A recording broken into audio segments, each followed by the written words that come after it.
Hola Leo, ¿qué tal estás? Muy bien, aquí un descanso del trabajo. Muchísimas gracias por querer conversar conmigo y bueno, por dejar que te recuperemos un poco porque tú formas parte de la historia musical de nuestro país cuando hace 20 años entraste en la academia de televisión más famosa y Qué luego viejo me has hecho sentir de repente, 20 años ya. Y luego continuaste también con tu carrera en solitario, aunque ahora estamos en otro lugar. Para quien te haya perdido un poquito la pista en estos últimos años, ¿quién es Leo Segarra a día de hoy? ¿Dónde estás y a qué te dedicas? A día de hoy lo primero y mejor que me define es que soy papá. Papá de un niño y una niña y vamos, todo lo demás va después. Profesionalmente, si me preguntas hoy o te hago un repaso Hoy, cronológico porque hoy, ¿a desde qué se entonces, dedica hoy Leo Segarra? pues mi principal actividad es, por una parte, soy inversor inmobiliario y por otra, pues trabajo como consultor en RK, una marca inmobiliaria nacional, que me permite también, pues eso, estar muy en contacto con un sector que me gusta desde hace muchos años. Y estamos en Valencia, que tú eres valenciano. Valenciano, valenciano. Como he dicho, hace 20 años entraste en Operación Triunfo, Ujú. fue en 2006. ¿Qué te llevó a presentarte? ¿Qué papel jugaba la música en ese momento en tu vida? Pues, a ver, yo no te voy a decir que no me gustara, me gustaba mucho la música, cantaba, tocaba la guitarra, cantaba en una orquesta y tal, pero no era mi actividad principal y ni siquiera era mi objetivo en la vida, ¿vale?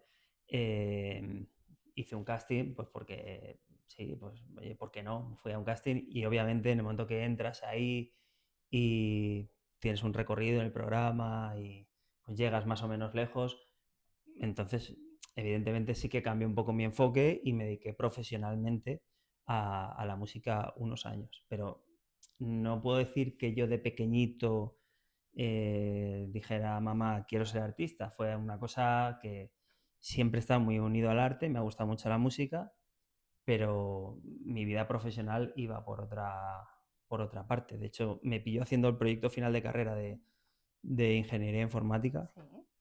y simultaneaba con Bellas Artes también, estaba en Ah. segundo de Bellas Artes. Unos años más tarde estudié otra carrera, que esta sí que la acabé, grado multimedia y artes digitales en la Universidad Católica de Valencia. Y cuando acabé entré de profesor en el grado y en el máster de creación digital. Estuve ahí 5 años. Es decir, decidiste probar suerte en el casting y funcionó. Funcionó, sí, contra todo pronóstico, funcionó. Pues sí, no fue algo planificado, pero ya que vas y funciona, pues sí, lo viví a tope. La verdad es que me dejé ahí la vida. ¿Cómo fue aquella experiencia dentro de aquella academia? ¿Cómo recuerdas aquellos meses de, bueno, pues de preparativos, de ensayos, de galas en directo semanales? ¿Cómo fue? Mucha presión.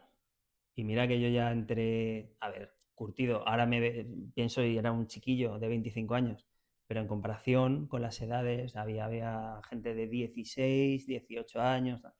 No era de los jóvenes, pero aún así era bueno, totalmente inexperto.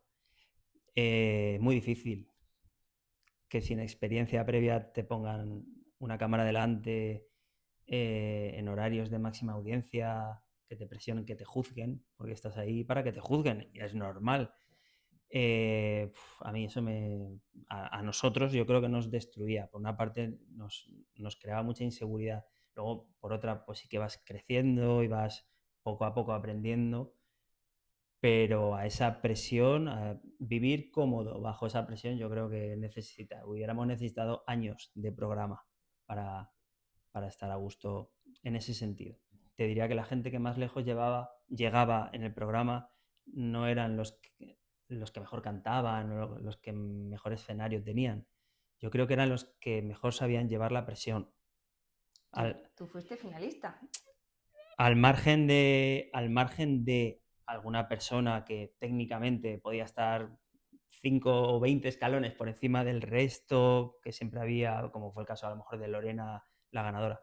En general, luego había una clase media, digamos, a nivel técnico, digo, una clase media grande, que eso era una guerra psicológica de gestión de la gestión de la presión, tal cual. Yo vi ahí gente muy buena que se desmoronó. Termina Operación Triunfo, pero después viene la gira con tus compañeros y también tus discos en solitario. Uh-huh. ¿Cómo recuerdas o cómo fueron para ti aquellos meses, aquellos años de giras, de conciertos, de personas esperando para verte, para que les firmaras un disco?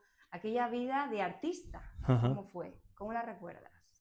Recuerdo cosas muy bonitas, otras cosas igual no tan bonitas.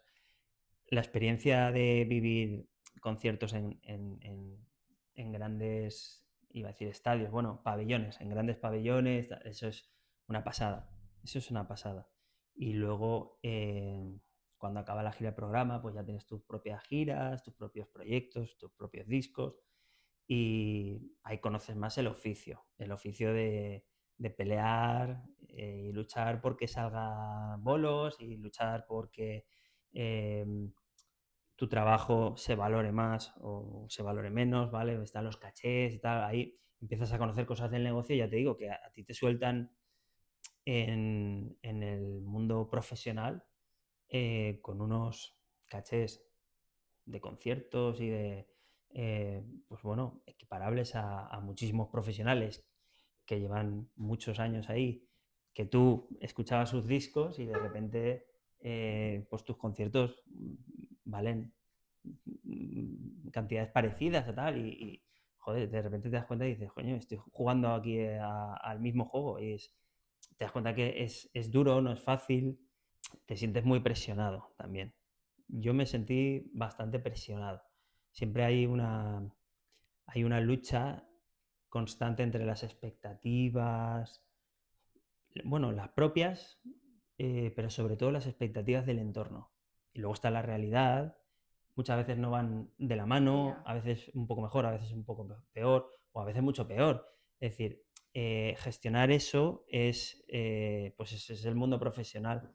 Pero digamos que cualquier artista profesional ha ido subiendo escalón a escalón, saboreando cada pequeña victoria y construyendo su propio relato, pero nosotros no tuvimos ese relato o ese escalón, esa escalera.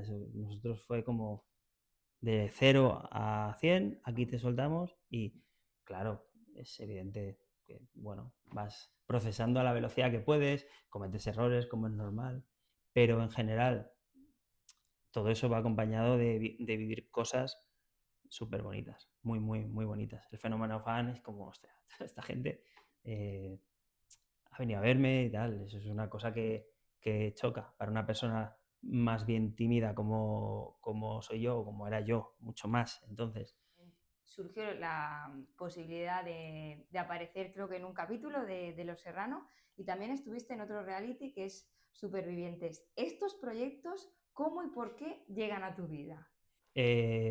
Supervivientes fue en 2009.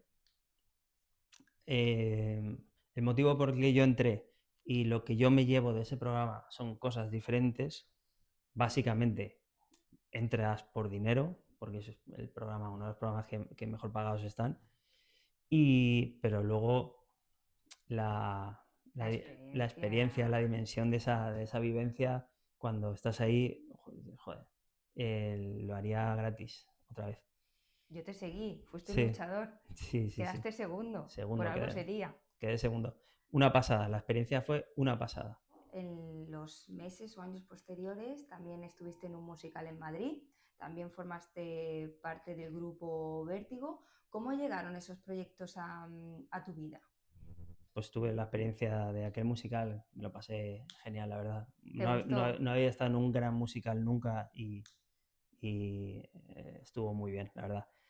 Cuando pisas Madrid, es que ahí hay tanto talento, hay tanta gente, tantos sitios que lleva muchos años guerreando y hay, cuando eres artista o te sientes artista, se vive muy bien en Madrid, porque estás rodeado de gente con muchísimo talento, aprendes muchísimo de, de muchas personas. Grupo Bueno, Vértigo ya lo meto dentro época, de otra etapa. otra etapa. Ya cuando tomé la decisión Sí, de, de terminar profesionalmente. vale. Tomo la decisión de decir, al final yo soy muy práctico, ¿vale? Entonces llegó un momento en el que dije, he disfrutado mucho todo este proceso, me lo he pasado muy bien, conocí a mucha gente, he hecho dinero, pero llegó un momento que dije, ¿te ves dentro de 10 años viviendo de la música? Y no me veía, no me veía, ¿vale? ¿Cuándo tomaste esa decisión? ¿Con cuántos años? Vale. 2010 por ahí. Y ahí es cuando tomé la decisión de empezar otra nueva carrera, la que acabé, que luego empecé como profesor y tal. Y a la vez es cuando entré bueno, Grupo Vértigo, que era una orquesta de gran formato y era una especie de espinita clavada que tenía, porque yo había estado en el mundo de las orquestas antes del programa, pero había estado en orquestas de formato pequeño, pues más humildes. Y el hecho de haber pasado por televisión y haber aprendido las cosas que había aprendido, pues me abrían esa posibilidad. Era compatible con los estudios, meterme en una orquesta de gran formato, disfrutar de grandes escenarios, grandes conciertos y algo que yo toda la vida no, pero muchos años había visto con cierta lejanía, porque era, ya te digo, era un aprendiz. Y en ese momento podía hacerlo y lo hice. Y fue una decisión muy buena. Cuando también se termina la etapa vértigo, tus segundos estudios, ¿qué hace a partir de ahí Leo Segarra? Ya era más maduro y sobre todo empecé con 30 años y ya sabía lo que quería. Querías. Entonces, pues acabé la carrera con muy buenas calificaciones y tal cual la acabé, al año siguiente empecé de profesor en el grado y de profesor en el máster de creación digital. En paralelo, pues yo ya me había montado mi empresa, empezamos haciendo videoclips y tal cual, pero luego salté a la comunicación. De aquello derivó en comunicación pública y de hecho hasta no hace mucho me he dedicado al sector de la comunicación pública, diputación, consorcios, ayuntamientos, a las licitaciones. Hacía concursos públicos y a mí me sirvió mucho para crecer y para conocer otro sector profesional completamente diferente. Ser un personaje público en el mundo de la política, de las relaciones ¿no? con alcaldes, con concejales, es innegable que te abre puertas. Que luego tiene que haber ahí un contenido, ¿no? Para que esas puertas sirvan para algo y se prolongue la relación profesional y tal. Pero de entrada te las abre. De entrada te las abre. A la gente le llamaba la atención. Hostia, este no es el de... Mi trabajo en la universidad, a mí lo que me servía, porque eso al final quita mucho tiempo para... joder, solo era una asignatura en un grado y una asignatura, pero quita mucho tiempo. Pero a mí lo que me permitía, lo que me aportaba era estatus, estatus profesional. Porque cuando pretendes concursar en licitaciones públicas, tratar con representantes públicos, tal, tú eres el triunfito, el que viene, da igual tu carrera, da igual, pero profesor de la universidad era como, profesor sí, y en el máster. ¿Les chocaba? Bueno, pero a mí me servía también te aportaba estatus. A mí me sirvió. Al final lo relacionaba todo y era una forma de ganar credibilidad. Tú ten en cuenta que cuando el personaje se come a la persona y en determinados momentos de mi vida así ha sido, es muy complicado que se que separen. vean a la persona o al profesional. Es muy complicado. ¿Tú crees que alguna vez se ha dado una imagen distinta o que no querías sobre ti o no? Las opiniones son ligeras, frívolas y es natural. Yo mismo cuando estoy en el sofá de mi casa pongo la tele y es deporte nacional, despellejar a mira, tal cual. Y es normal y lo entiendo y cero acritud con eso. Y cualquiera que pase por un programa de este tipo ahora es algo que entiendo, que en su momento te choca, porque dices, joder, que yo he matado a alguien o qué he hecho yo. Pero es que es inherente al personaje público, es normal. La educación hace que pueda tener más crueldad o menos crueldad, porque al final, si yo opino en el sofá de mi casa, no hago daño a nadie, por muy cruel que sea mi opinión, ¿no? Pero si me tomo la molestia de hacerle llegar a esa persona mi opinión, pues eso ya es una cuestión de educación, porque la gente puede ser muy cañera, la gente lo es muy cañera.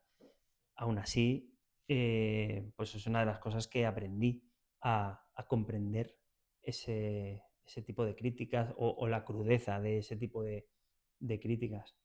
¿Cómo fue llegando a tu vida el sector inmobiliario un poco más privado? ¿Cómo fue? ¿Cuándo fue llegando? ¿En qué año? Yo enseguida empecé a interesarme por el mundo de la inversión, esta, esta fantasía de los ingresos pasivos y de crear patrimonio para que trabaje para ti, ¿no? Que el dinero trabaje para ti, estas cosas que dicen los gurús en internet y Robert Kiyosaki y tal, y me gustaba leer cosas de estas y pues no te sabría decir cuándo ese proyecto pasó a ser mi proyecto, mi principal proyecto, pero siempre me interesó y fui alimentándolo poco a poco y fue creciendo. Me metí en una inmobiliaria primero como agente inmobiliario con el único objetivo de empaparme en el sector y aprender. No me metí para vender pisos. Si vendía pisos, genial. Para mi hucha de mi proyecto. Pero cuando yo empecé, yo seguía teniendo mi empresa de comunicación, seguía dedicándome a las licitaciones y no vivía de agente. Y llegó un momento que se comió a la empresa, se comió a todo, porque fue creciendo, creciendo, creciendo y ahora es Ahora es 100% Leo Segarra, sector inmobiliario. totalmente. Te diría que mi proyecto es la inversión. De todas las etapas que has vivido, ¿es en la que más pleno te sientes? Quizá en la que siento que he alcanzado lo que socialmente se puede considerar como éxito. El éxito en el mundo de la música es relativo, en qué términos lo mides, porque a lo mejor no tener una carrera de 20 años significa que no has tenido éxito, cuando a lo mejor en 3 años has estado en los pabellones más grandes de España, has vivido el fenómeno fan, has estado en la televisión, en prime time, entonces, eso es éxito, pero a partir de qué duración deja de ser éxito o en qué nivel es éxito y a partir de qué nivel no deja de serlo. Yo tengo muchos amigos que llevan viviendo la música muchos años, que no los verás en televisión a diario, pues igual están en grandes musicales o en grandes orquestas y a lo mejor los ven a ellos y como a lo mejor pasaron por un programa, estás en un musical, como pobrecillo, ahora está en un musical. Y a lo mejor, yo qué sé, no lo sé, igual está, no te sé decir una cifra, está ganando mucho dinero. Ya. Entonces, claro, el éxito en el sector musical, como artista en general, es muy relativo. No es que no me sintiera realizado haciendo otras cosas, pero sí que me siento más reconocido que nunca. ¿Has visto los años sucesivos Operación Triunfo? ¿Lo ves a día de hoy?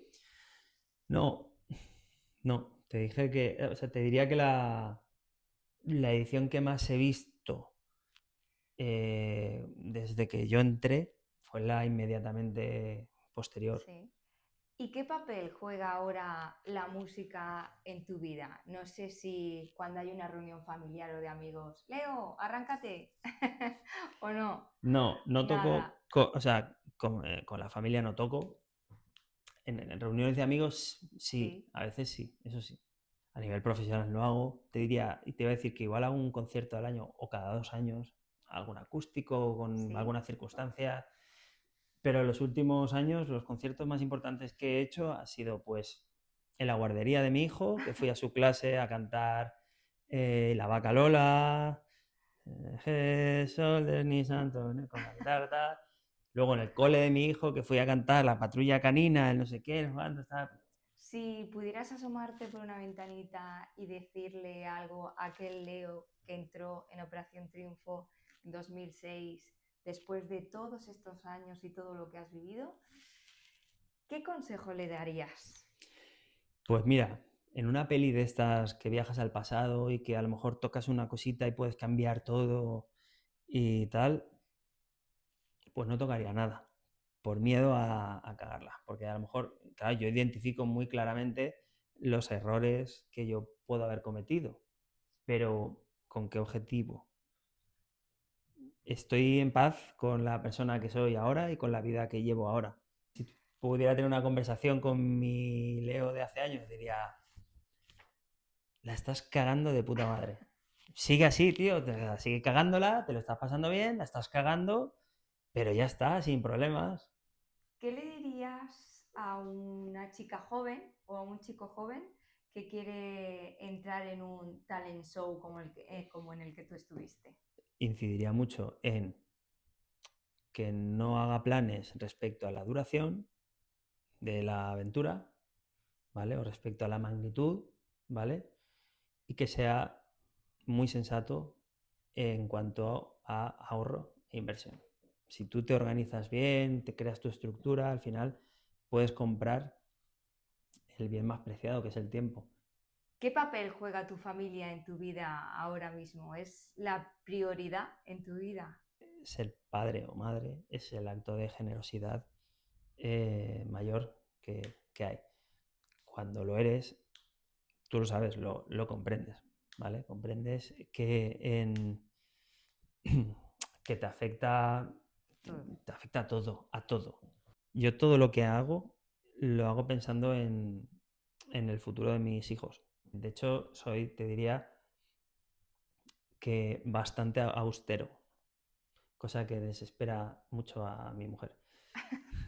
Soy bastante austero y siempre estoy pensando en el proyecto de futuro, en el legado y en mis hijos. Eres un padrazo. Pues me lo considero, ¿eh? Pero no es mérito mío. Es decir, yo he crecido en la familia que he crecido y he vivido eso, tener, dos, tener la sensación de que tú estás en el centro del universo de tus padres, tanto mi hermana como yo. Y cuando creces sintiendo eso, lo haces de forma natural cuando te llega el momento. Pues Leo, muchísimas gracias. Ha sido un placer hablar El contigo, placer ha sido mío. encontrarte de nuevo aquí, en la terreta. Aquí estoy. Y creo que eres un gran ejemplo de que no hay que tener miedo a reinventarse y para ser feliz. Y yo creo que lo eres, eres una persona muy plena, muy feliz y te doy la enhorabuena por ello. Pues nada, muchas gracias. Nada, gracias por abrirme las puertas de tu trabajo.